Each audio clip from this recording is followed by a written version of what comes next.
नमस्कार मित्रों, ये वीडियो है इंडिया के न्यूक्लियर वेपन प्रोग्राम के ऊपर। तो हमारा न्यूक्लियर वेपन प्रोग्राम बहुत ही कमज़ोर है। न्यूक्लियर वेपन हमारे पास 9 के बराबर है। हम अपनी तुलना पाकिस्तान से करें तो ठीक है, हमारे पास पाकिस्तान से ज़्यादा न्यूक्लियर वेपन है, और लेकिन चाइना के मुकाबले में और ब्रिटेन, फ्रांस, हर एक देश के मुकाबले में हमारे पास कम स्ट्रेंथ है। इसका डिटेल मैंने दिया है चैप्टर 24। ये बुक आपको मिलेगी, राइट टू रिकॉल पार्टी का मैनिफेस्टो है, rahulmehta.com/301.htm, और उसके चैप्टर 24 में मैंने मिलिट्री के ऊपर लिखा है कि किस तरह से हमारी मिलिट्री सुधर सकती है। इसमें एक सेक्शन जो इम्पोर्टेंट है वो 24.5 एक्सप्लेन करता है कि किस तरह से कारगिल का युद्ध भारत पाकिस्तान दोनों हार गए और किस तरह से अमेरिका कारगिल का युद्ध जीत गया। और 24.7 जो है वो न्यूक्लियर कैपेबिलिटी के ऊपर है। तो पहले मैं न्यूक्लियर कैपेबिलिटी के आपको थोड़े आंकड़े दे दूं। जो वाजपेयी ने घटिया फिलॉसफी बनाई थी, मिनिमल क्रेडिबल डिटरेंस, यानी कि हमारे पास मिनिमल इतनी ताकत है डिटरेंस, यानी सामने के वाले दुश्मन के मन में भय खड़ी करना, यानी कि हम दुश्मन के मन में इतना भय खड़ा कर सकते हैं कि वो हम पे हमला नहीं करेगा, इसलिए हमें और ज़्यादा न्यूक्लियर वेपन की ज़रूरत नहीं है। हकीकत में अमेरिका का दबाव आया था उस पर, अमेरिका ने वाजपेयी को धमकाया था और वो धमकी में डर गया। वो भारत के लोगों को क्या मुंह दिखा के बोले कि भाई हम और ज़्यादा टेस्ट नहीं करने वाले, इसलिए वाजपेयी ने ये मिनिमल क्रेडिबल डिटरेंस नाम का एक घटिया थीसिस बनाया। पर दुनिया में न्यूक्लियर एक्सप्लोजन के मैं आपको आंकड़े दूंगा कि हमने कितने न्यूक्लियर टेस्ट किए हैं। हमने न्यूक्लियर टेस्ट किए हैं सिर्फ 6, वो भी पोखरान को 4 मान लो और पोखरान 1 को 2 मान लो, पोखरान 1 को 2 मान लो, पोखरान 2 को 4 मान लो, तो 6। पर बहुत सारे देशों की गिनती उनकी इस तरह की होती है कि वो तो ऐसा कहेंगे कि हमने 2 ही टेस्ट किए। बाकी देश है वो अपने आंकड़े कम करना चाहते हैं, यानी एक न्यूक्लियर टेस्ट होता है तो एक टेस्ट के अंदर 3-4 एक्सप्लोजन होते हैं। तो चाइना है वो जब 4 एक्सप्लोजन करता है एक ही दिन में तो वो उसको एक टेस्ट बोलता है, जबकि क्योंकि चाइना को अपना आंकड़ा कम दिखाना है, अमेरिका को अपना आंकड़ा कम दिखाना है। तो अमेरिका एक दिन में उसने 8 न्यूक्लियर टेस्ट किए थे तो उसने बोला हमने सिर्फ एक ही किया है, क्योंकि वो बोला वो सारे टेस्ट एक दूसरे से कनेक्टेड थे। जबकि इंडिया को अपना आंकड़ा ऊंचा दिखाना है, इसलिए इंडिया ने 2 न्यूक्लियर टेस्ट किए, पोखरान 1, पोखरान 2, लेकिन आंकड़ों में वो 6 लिखता है, फिर भी हम 6 मान ले। तो यूके और ऑस्ट्रेलिया ने मिलकर 45 किए हैं। अब यूके की आबादी कितनी है? 6 करोड़, 7 करोड़, उसमें ऑस्ट्रेलिया की आबादी भी मिला लो तो 8 करोड़ हो गया।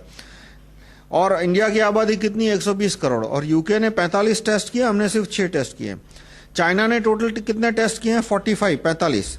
अमेरिका ने 1055 और रूस ने 715, यानी सब में हमारा आंकड़ा सबसे छोटा है। बस पाकिस्तान से ज़्यादा है कि पाकिस्तान ने 3 टेस्ट किए या 2 टेस्ट किए और हम ये रह के खुश रहते हैं।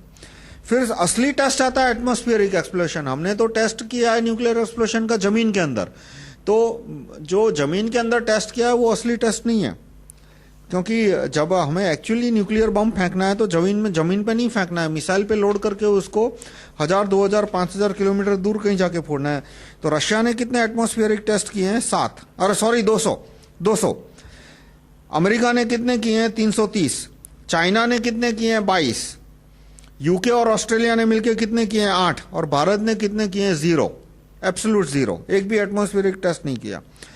उसके बाद आता है high altitude test. High altitude test यानी जमीन के 300 किलोमीटर ऊपर मिसाइल में बॉम्ब को लोड करके मिसाइल को 300-400 किलोमीटर ऊपर फोड़ा जाता है। रशिया ने 7 किए हैं, अमेरिका ने 14 किए हैं, यूके ने एक भी नहीं किया। चाइना ने किया, बोला है कि हमने करने वाले हैं, चाइना ने किया नहीं है। और भारत ने कहा है कि किया नहीं है और साफ साफ बोला है कि हम हाई ऑल्टीट्यूड एक्सप्लोजन नहीं करने वाले, ऐसा उन्होंने एग्रीमेंट पे साइन किया है। फिर उसके बाद आता है न्यूट्रॉन बॉम्ब, जो कि मैंने इसमें कवर नहीं किया। रशिया के पास न्यूट्रॉन बॉम्ब है, अमेरिका के पास है, चाइना के पास है, और भारत ने एग्रीमेंट किया है कि वो न्यूट्रॉन बॉम्ब के दिशा में कोई डेवलपमेंट नहीं करेगा, यानी हमारे पास न्यूट्रॉन बॉम्ब है भी नहीं अभी, और इस दिशा में कोई रिसर्च भी नहीं हो रहा। बाद में आता है एक्सप्लोजन जो किया वो कितना बड़ा था। एक्सप्लोजन जो किया वो रशिया ने जो सबसे बड़ा एक्सप्लोजन किया वो था 50, हमने जो एक्सप्लोजन किया था वो है सिर्फ 45 किलोटन। यूके ने जो सबसे बड़ा एक्सप्लोजन किया है वो 200 किलोटन, यानी हमारे एक्सप्लोजन से 5 गुना बड़ा। चाइना ने जो किया है वो 4300 किलोटन, यानी हमारे एक्सप्लोजन से 100 गुना बड़ा। अमेरिका का सबसे बड़ा एक्सप्लोजन है 15,000 किलोटन और रशिया का सबसे बड़ा एक्सप्लोजन है 50,000 किलोटन, यानी हमारे एक्सप्लोजन से 1,000 गुना ज्यादा बड़ा। अब जो 123 एग्रीमेंट साइन किया, 123 एग्रीमेंट साइन किया, उसकी वजह से अब हम न्यूक्लियर टेस्ट कर भी नहीं पाएंगे, क्योंकि एक जो उसका इंडिकेशन है वो ये है कि अब भारत कोई न्यूक्लियर टेस्ट नहीं करेगा अमेरिका की परवानगी परमिशन के बिना, और अमेरिका परमिशन देगा नहीं। और ये बात बहुत सारे मिलिट्री के लोगों ने बोला था कि इस पे साइन मत करो, लेकिन मनमोहन सिंह ने फिर भी साइन कर दिया। आपको यदि याद हो 2008 का पॉलिटिक्स, ये 123 डील पास हुआ कुछ अक्टूबर 2008 के आसपास, तो उसमें जो सीपीएम के सांसद थे वो किस तरह से बिक गए। उन्होंने 123 एग्रीमेंट पे वोट तो नो किया था, पर यदि उन्होंने 2004 में ही कहा होता कि जो अमेरिका के एडमिनिस्ट्रेशन के सीनियर अफसर आए थे 2005 में 123 डील पे नेगोशिएट करने के लिए, और उस समय सीपीएम और कांग्रेस की मिक्स गवर्नमेंट थी, तो उस समय यदि सीपीएम के एमपी ने बोला होता कि भाई ये जो अमेरिका के अफसर आए हैं 123 डील पे डिस्कस करने के लिए, उनको आप एयरपोर्ट से वापस भेजो वरना हम सपोर्ट वापस खींच लेंगे, तो कांग्रेस को उन्हें एयरपोर्ट से वापस भेजना पड़ता, तो 123 डील की गाड़ी आगे बढ़ती ही नहीं। लेकिन आखिर तक सीपीएम के एमपी, उनको रिश्वत मिली थी इसलिए वो नजरअंदाज करते रहे। एंड में जब 123 एग्रीमेंट साइन होने वाला था तो उन्होंने देखा कि भाई अभी हमने विरोध नहीं किया तो हम अपने कैडरों के सामने, हमारे वोटरों के सामने एक्सपोज हो जाएंगे कि भाई तुम भी सीआईए के सब अमेरिका के एजेंट हो। तो एंड में अपनी नजर बचाने के लिए उन्होंने कांग्रेस को बोला कि तुम समाजवादी पार्टी से या ये मायावती से तुम सांसद खरीद लो, और तुम जब ग्रीन लाइट दोगे कि हाँ भाई हमने मायावती के सांसद खरीद लिए या तो मुलायम के सांसद खरीद लिए, उसके बाद हम डील में से खिसक जाएंगे। और अमेरिका ने पूरी थैली खोल दी थी, ट्रक भर के नोट भेज दिए थे मनमोहन सिंह को कि जितने पैसे एमपी को देने उतना दो, लेकिन 123 डील हमें पास कराना है। तो मनमोहन सिंह ने भी हर एक एमपी को बोरे भेजने शुरू किए नोट भर भर के। ऐसा कहा जाता है कि हर एक एमपी को 25 करोड़ मिले थे, और समाजवादी पार्टी क्योंकि वो 35 एमपी लेके आई थी, उसको जो प्रीमियम था हर एक एमपी का 10 करोड़ वो अलग से मुलायम को मिला था। अब गूगल करना उस समय करप्शन 123 डील, तो आपको सीपीएम के डी राजा वो अलग है, ए राजा अलग है, कांग्रेस के मिनिस्टर डीएमके के मिनिस्टर ए राजा अलग, और सीपीएम के एक नेता है डी राजा। उनका एक आपको स्टेटमेंट मिलेगा कि भाई हर एक एमपी को पैसा दिया जा रहा है डील पास कराने के लिए, और मुलायम यादव का भी आपको स्टेटमेंट मिलेगा, लालू यादव का भी स्टेटमेंट मिला कि हर एक एमपी को 25 करोड़ मिल रहे हैं 123 डील पे पास कराने के लिए। तो कांग्रेस के एमपी को, फिर ये समाजवादी पार्टी के एमपी को, सबको खूब पैसा मिला।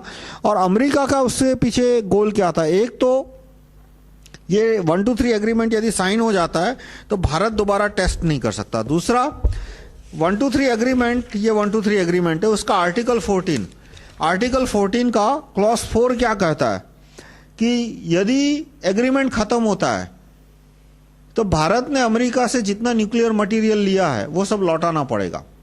तो ये पॉसिबल ही नहीं है, कैसे लौटाएगा न्यूक्लियर मटेरियल? कुछ तो फ्यूल है वो तो यूज हो जाता है, कुछ इक्विपमेंट है वो जल जाते हैं जैसे जैसे यूज होते हैं। ये आर्टिकल 14 का जो क्लॉज 4 है वो किस तरह का एग्रीमेंट है कि मान लो मैं आपको घर किराया पे देता हूँ और फिर उसमें सारी शर्तें रखता हूँ कि आप घर का किराया पे यूज कर सकते हो लेकिन कॉमर्शियल यूज नहीं कर सकते, फिर आप उसमें बिजनेस नहीं चला सकते, फिर आप उसमें सब टेनेंट नहीं रख सकते। फिर आखिरी क्लॉज में रखूँ कि यदि इस एग्रीमेंट का भंग किया तो आपको महीने में घर खाली करना पड़ेगा। वहां तक बात ठीक है, लेकिन एक और क्लॉज मैं ऐड करूं कि आप यदि एग्रीमेंट का भंग करते और घर खाली करोगे तो जितना बोर में से आपने पानी निकाला वो सारा पानी आपको लौटाना पड़ेगा। तो वो कैसे पॉसिबल है? आपने जितना आप महीने के अंदर घर खाली कर सकते हो, लेकिन आपने जितना बोर में से पानी निकाला वो तो आपने गटर में फेंक दिया यूज करके, तो अब वो पानी आप लौटा ही नहीं सकते। तो ये एग्रीमेंट 4 क्लॉज 14.4 है, आर्टिकल 14 का क्लॉज 4, वो क्या कहता है कि यदि भारत इस एग्रीमेंट को ब्रेक करता है तो भारत को सारा मटेरियल लौटाना पड़ेगा।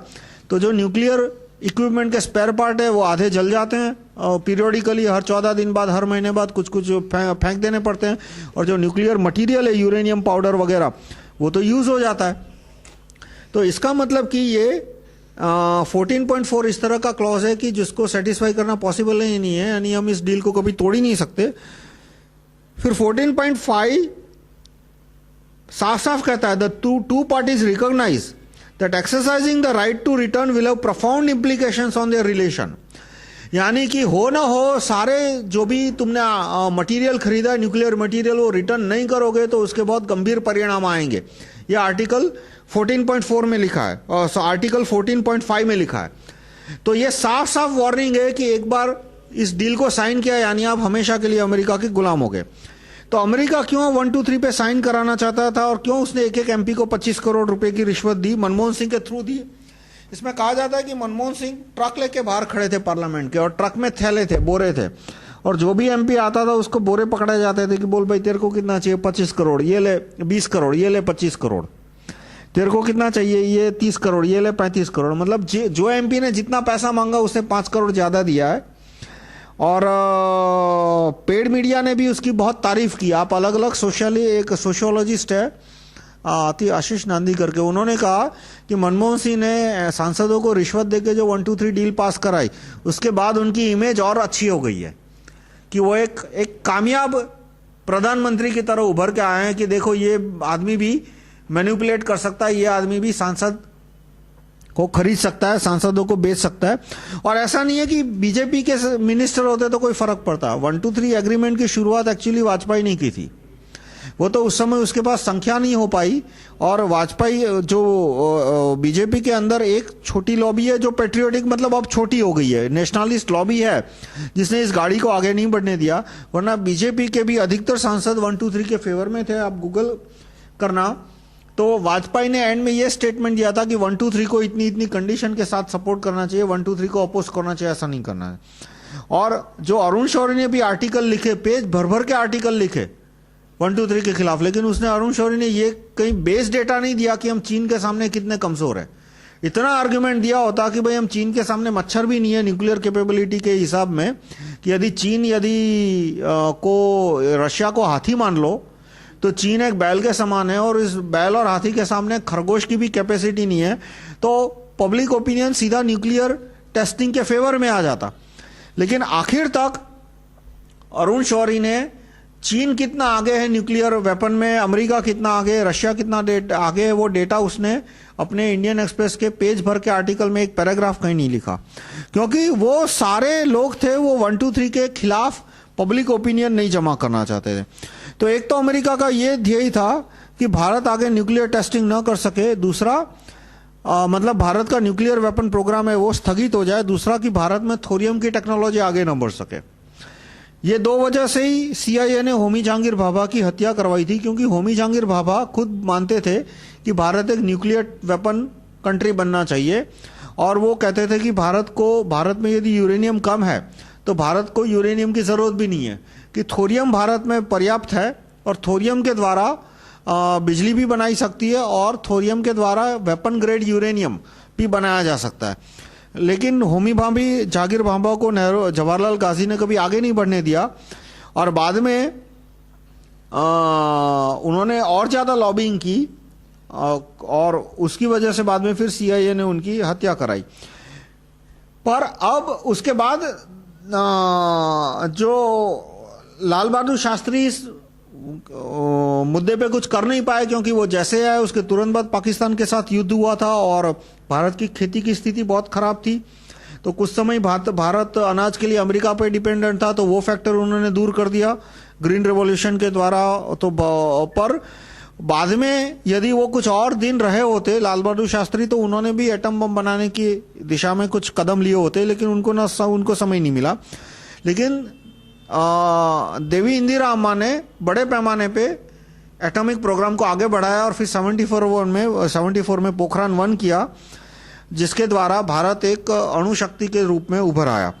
लेकिन तुरंत बाद अमेरिका ने उनकी सरकार गिरा दी और उनके खिलाफ एक जजमेंट ले आए, और वो एक पूरा मैंने अपने अलग वीडियो टिप में डिस्क्राइब किया है।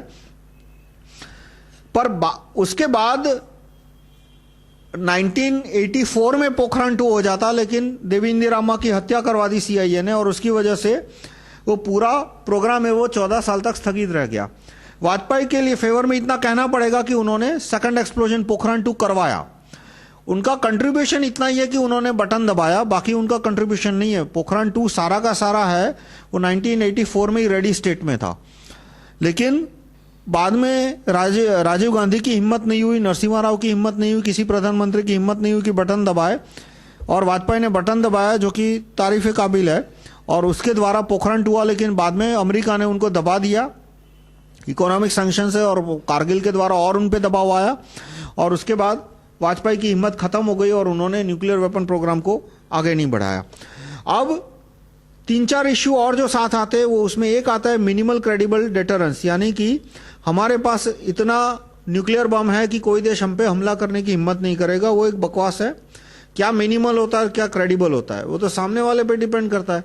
आज अमेरिका है, हमारी जो कैपेबिलिटी है वो अमेरिका को जरा भी नहीं डराएगी। चलो अधिक से अधिक तुम अमेरिका का एक शेयर उड़ा सकते हो, उससे ज्यादा कुछ नहीं कर सकते। चीन को भी ज्यादा नहीं डराएगी, हम maximum 5% to 10% of China destroy कर सकते हैं। पाकिस्तान को डराएगी क्योंकि हम पाकिस्तान का 100% पाकिस्तान डिस्ट्रॉय कर सकते हैं, लेकिन पाकिस्तान है वो एक अनस्टेबल कंट्री है।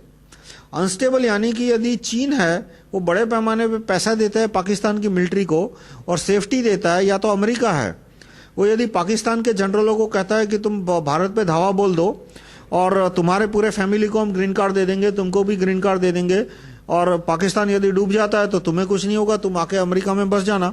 तो पाकिस्तान के जो जनरल वगैरह है, सीनियर मिलिट्री ब्रास 300-400 अफसर,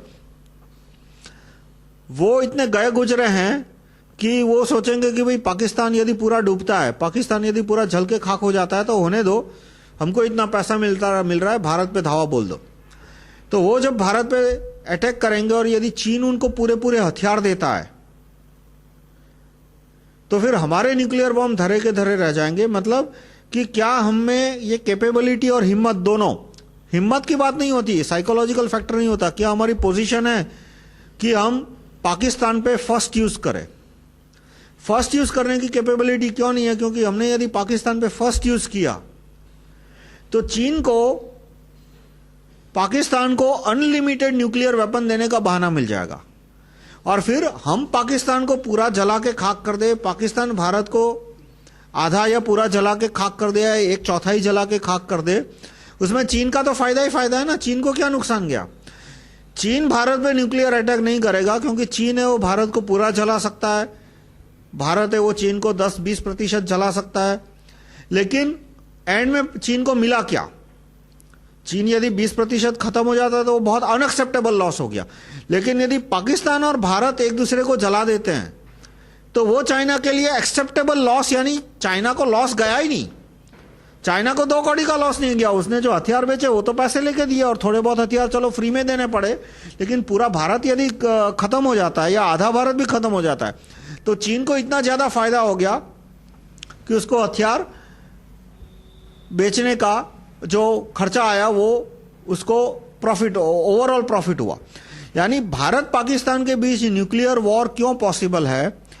क्योंकि चाइना और अमेरिका दोनों का इसमें फायदा ही फायदा है, भारत का उनका कोई नुकसान नहीं है। यदि भारत पाकिस्तान में न्यूक्लियर वॉर होता है, पाकिस्तान टोटली खत्म हो जाएगा, भारत आधा खत्म हो जाएगा, और उसमें अमेरिका का फायदा ही फायदा कैसे है कि उसके बाद जो भारत होगा उसके आसानी से वो 4-5 टुकड़े कर सकता है, उसके बाद वहां पे आसानी से अपने फैक्ट्रियां डाल सकता है, क्योंकि इकोनॉमी पूरी खत्म हो गई। यानी हमें विदेशी कंपनियों को कहना पड़ेगा कि आके फैक्ट्रियां डालो।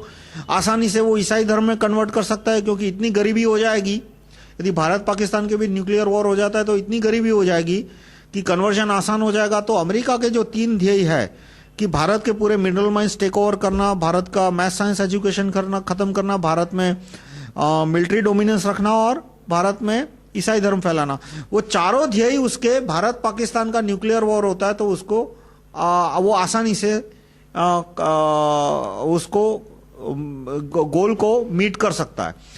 तो इस तरह से न्यूक्लियर वॉर होने की पूरी संभावना है। न्यूक्लियर वॉर कब नहीं होगा? कि जब हमारे पास इतने सारे न्यूक्लियर वेपन हो कि पूरी दुनिया हमसे डरे कि भाई कहीं भारत ने न्यूक्लियर बम सारे के सारे भारत में ही फोड़ दिए तो भी पूरी दुनिया खत्म हो जाएगी, जो कि रूस और अमेरिका के साथ है।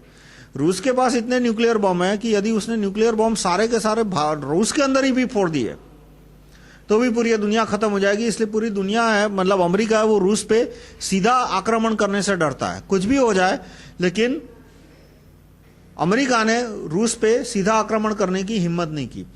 दूसरा, न्यूक्लियर टेस्टिंग का पर्पस क्या होता है? लोगों को डराना है। देखो, आज से 200 साल पहले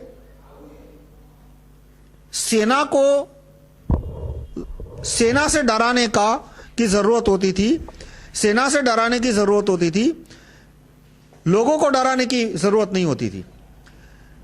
जैसे कि उस समय भारत को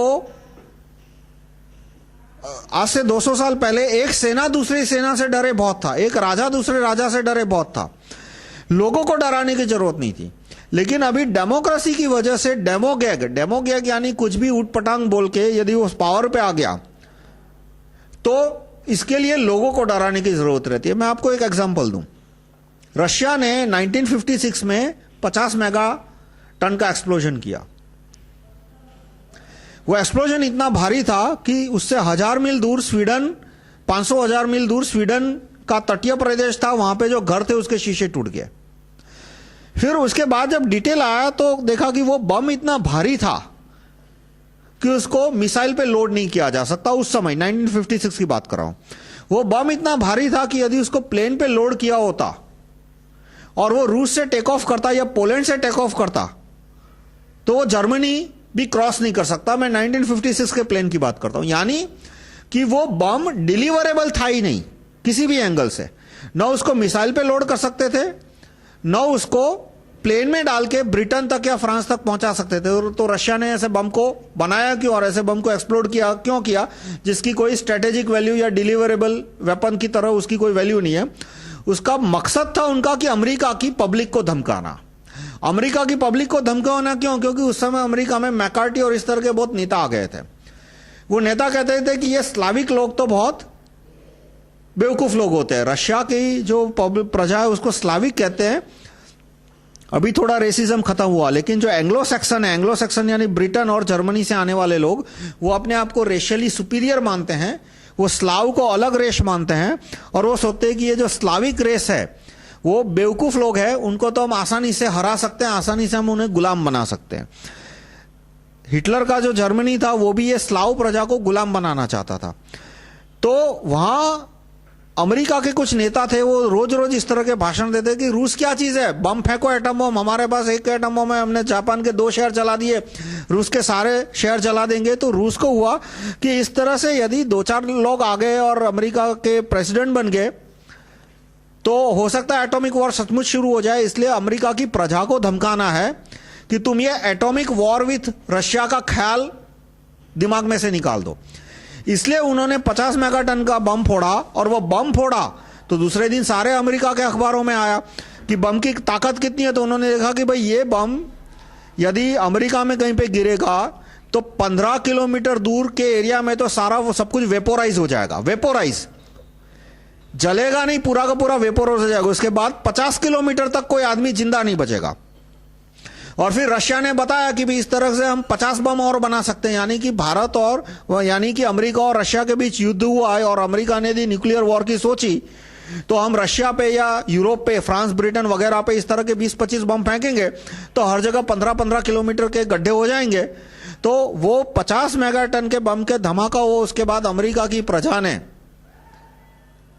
रूस के साथ न्यूक्लियर वॉर करने का सपना छोड़ दिया हमेशा के लिए कि भाई जो करना है करो, लेकिन अब न्यूक्लियर वॉर की बात मत करो, क्योंकि यदि न्यूक्लियर वॉर हुआ तो हम भले रशिया को पूरा का पूरा डिस्ट्रॉय करें, लेकिन रशिया है वो भी 1/3, 1/4, 1/5 तो या तो कम से कम 10% अमेरिका को, 15% अमेरिका को पूरा का पूरा जला सकता है। तो आज चीन की प्रजा में भारत के प्रति भय नहीं है, पाकिस्तान की प्रजा में भारत के प्रति भय नहीं है कि क्या तुमने बम फोड़ा, एक राजस्थान के अंदर थोड़ा अर्थक्वेक आया, उतना ही ना हो सर। तो जो प्रजा को घबराने का जरूरत है कि पाकिस्तान का एक एक आदमी हमसे डरे कि भाई अब की बार हमने 13 कसब भेजे और 500 आदमी मरवाए तो हमारे 5 लाख मर सकते हैं, इसलिए कसब मत भेजो। तो अब सिर्फ राजा को डराने की या सेना को डराने की जरूरत नहीं है। अब हमें मॉडर्न वॉरफेयर में सामने वाले कंट्री के प्रजा को डराने की जरूरत है। और इसलिए मैं क्यों कहता हूं कि हमें 50 मेगाटन का 50 किलोटन नहीं, ये जो पोखरान 2 हुआ वो 45 किलोटन था, हमें क्यों 50 मेगाटन का एटॉमिक वेपन का एक्सप्लोजन करने की जरूरत है, ताकि रूस की प्रजा हमसे डरे, रूस की नहीं, चीन की प्रजा हमसे डरे, पाकिस्तान की प्रजा हमसे डरे, अमेरिका की प्रजा हमसे डरे। वो प्रजा ये सपने छोड़ दे कि हम पूरे भारत को टेक ओवर कर सकते हैं, हम पूरे भारत में ईसाई धर्म फैला सकते हैं। पाकिस्तान की प्रजा ये सोचना छोड़ दे, पाकिस्तान में ये सिखाया जाता है स्कूलों में कि हंस हंस के लिया था पाकिस्तान, लड़ लड़ के लेंगे हिंदुस्तान। मतलब कि पाकिस्तान तो हमने हंसते हंसते ही ले लिया था। क्या किया हमने? एक पाकिस्तानी नहीं मरा था और देखो हमने 4 करोड़ हिंदुस्तानियों को खदेड़ दिया, 10 लाख को मार डाला, 20-40 लाख के अपहरण करे, और हमारे कितने मरे? 100, 200, 500, 1000 भी नहीं मरे हमारे। यानी हंस हंस के लिया था पाकिस्तान, लड़ लड़ के लेंगे हिंदुस्तान। यानी उनका ख्वाब है कि एक दिन हम पूरे हिंदुस्तान को पाकिस्तान के अंदर टेक ओवर कर देंगे। ऑलरेडी मुगलिस्तान, आप गूगल करना, एक मुगलिस्तान का डॉक्ट्राइन है पाकिस्तान और बांग्लादेश दोनों में। पाकिस्तान से लेके बांग्लादेश के बीच में जितना भी जो भारत की पट्टी आती है, जिसमें पंजाब, हरियाणा, उत्तरी राजस्थान, पूरा का पूरा उत्तर प्रदेश, बिहार, वो पूरा जो लैंड है, कश्मीर मिला के, वो पूरा लैंड टेक ओवर करके पाकिस्तान, बांग्लादेश और वो भारत की उत्तरी पट्टी, वो पूरा एक करके मुगलिस्तान बनाना है। तो ये ख्याली पुलाव क्यों पकाते हैं? क्योंकि हमने अभी तक में 50 मेगाटन का एक्सप्लोजन नहीं किया। हम एक 50 मेगाटन का एक्सप्लोजन करेंगे, ये सारे ख्याल दिमाग में से निकाल देंगे। तो ये इंटरनल सिक्योरिटी भी मैटर करता है कि हमारे पास हमारी सेना कमजोर है, इसलिए पाकिस्तान का नागरिक हमसे भयभीत नहीं होता, और पाकिस्तान का नागरिक भयभीत नहीं होता, इसलिए ये मुशर्रफ जैसे लीडर को एनकरेजमेंट मिलता है। तो मैं समराइज करूंगा, हमारी न्यूक्लियर कैपेबिलिटी बहुत कम है। ये मेरी किताब आपसे डाउनलोड करने की रिक्वेस्ट करूंगा, rahulmehta.com/301.htm। इसके चैप्टर 24.7 में मैंने एक टेबल दिया है, वो टेबल आप देखोगे आपको आइडिया आ जाएगा कि हमारी न्यूक्लियर कैपेबिलिटी कितनी कमजोर है। 123 एग्रीमेंट हमें कैंसिल कर देना चाहिए, क्योंकि इसमें न्यूक्लियर टेस्ट पे बैन लगा है। दूसरा, इसमें शर्त है कि हमें इक्विपमेंट वापस करना पड़ेगा, जो कि पॉसिबल नहीं है। तीसरा, हमें एटमॉस्फेयर एक्सप्लोजन जितनी हो सके जल्दी शुरू करने चाहिए। अब इसके लिए किस तरह के पॉलिटिकल सिस्टम चाहिए, वो तो मैंने आपको बताया कि राइट टू रिकॉल और वो सब जरूरी है। राइट टू रिकॉल पीएम नहीं हुआ तो जो भी पीएम आएगा वो दब जाएगा और अमेरिका की शर्तें मान लेगा कि हमें एटमॉस्फेयर एक्सप्लोजन नहीं करने, न्यूट्रॉन बम नहीं बनाना है, इस तरह की शर्तें मान लेगा। और राइट टू रिकॉल होगा तो ही पीएम पे दबाव आएगा। राइट टू रिकॉल के बारे में एक मैं भूल गया, मेरे फेसबुक फ्रेंड है, मैं नाम भूल गया, मेरे वॉल पे उन्होंने पेस्ट किया कि ये राइट टू रिकॉल अच्छा है, क्योंकि इससे पीएम पे दबाव आएगा कि रहना है तो रण करना होगा। यानी आज पीएम को छूट मिलती है कि यदि वो रण नहीं करता, यानी कि सेना मजबूत नहीं करता, तो भी वो पीएम की कुर्सी पे टिका रह सकता है। लेकिन जब राइट टू रिकॉल आएगा तो उसको सेना मजबूत करने की कोशिश नहीं करेगा, तो लोग उसको महीने, 2 महीने, 3 महीने में नौकरी से निकाल देंगे। तो इसके लिए हमें कौन से कानून लाने चाहिए कि जिससे ये सारे हमारी न्यूक्लियर कैपेबिलिटी इंप्रूव हो? तो सबसे पहला आता है राइट टू रिकॉल पीएम, फिर ज्यूरी सिस्टम आएगा तो हमारे उद्योग मजबूत होंगे, और बाकी सारे कानूनों की लिस्ट है वो मैंने चैप्टर 24 में मेंशन की है। धन्यवाद।